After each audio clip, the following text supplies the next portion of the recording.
Dimediasi oleh Bupati Toraja Utara, kedua belah pihak yang berseteruh dipertemukan dengan mendatangi rumah warga yang menjadi korban. Saat dipertemukan, kedua pihak langsung saling memaafkan tanpa rasa dendam. Dengan pertemuan ini, kedua pihak menganggap kasus ini telah selesai meski kejadian tersebut telah menyebar di sejumlah media sosial. Kedua pihak berharap masyarakat tidak lagi mempermasalahkan kasus ini. Saya atas nama Ferdian dengan tulus ikhlas menerima permohonan maaf dari Bapak Serindi yang sudah datang menemui saya untuk meminta maaf atas insiden kemarin, dan saat ini kami sudah saling memaafkan dan kami anggap masalah ini sudah selesai, Pak. Saya Edianto Salinding atau biasa diakrab biasa Bung Adel.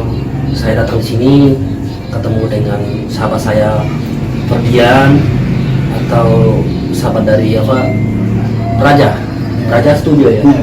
Jadi saya di sini datang dengan niat yang tulus untuk meminta maaf atas kejadian yang terjadi kemarin, dan betul-betul saya dari lubuk saya minta maaf karena itu saya tidak sengaja sehingga terjadi sesuatu yang tidak diinginkan. Tapi betul saya ini meminta maaf sama Ferdian atas apa yang telah perbuat.